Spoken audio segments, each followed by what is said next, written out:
countdown. All nations must strive for net zero carbon emissions.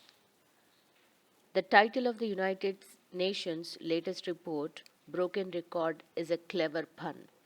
Not only does it suggest that previous warnings of the consequences of rising greenhouse gas emissions GHG are being ignored, but also that new ceilings are being breached.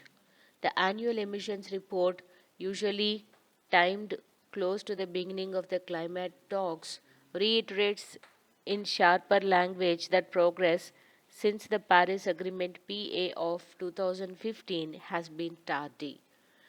The stated goal was to keep temperatures from rising over 2 degrees Celsius and, as far as possible, below 1.5 degrees Celsius of pre industrial levels.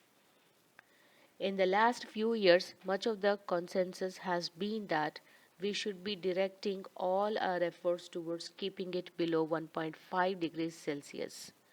The Broken Record report, however, suggests that accounting for all commitments made by countries as per the PA to minimize their economies' reliance on fossil fuel, temperatures would still result in an overshoot of 2.5 degrees centigrade to 2.9 degrees centigrade by the end of the century.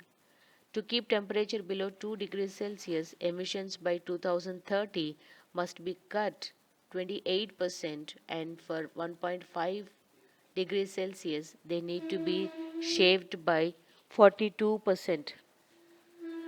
Despite many countries having promised to be net zero, meaning no net carbon emissions, the report does not think these promises are credible, and even in the most optimistic scenarios, the likelihood of keeping emissions below 1.5 degrees Celsius are 14%. However, it is not as if the PA has been infructuous.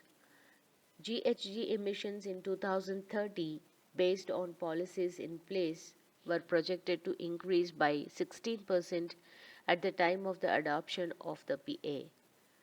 Today, the projected increase is 3%.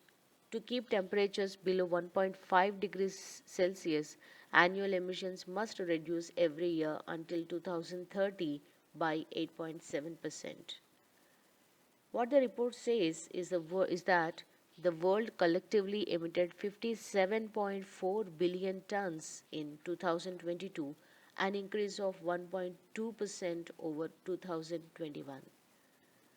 The pandemic saw 4.7% drop in emissions, but the projections for 2023 suggest that the globe is nearly back to pre-pandemic emission levels. The consequences of the globe's tardiness are writ large. As of October this year, 86 days were recorded with temperatures over 1.5 degrees Celsius above pre-industrial level. September was the hottest recorded month ever, with global average temperatures 1.8 degrees Celsius above pre-industrial levels. In terms of solutions, the report repeats sage advice that has been offered for years. The richest countries and those historically responsible for gobbling sparse atmospheric capacity for carbon must commit to greater and faster reductions. While legalese and nitpicking have been characteristic of climate summits, precious title time remains for the world to get its act together.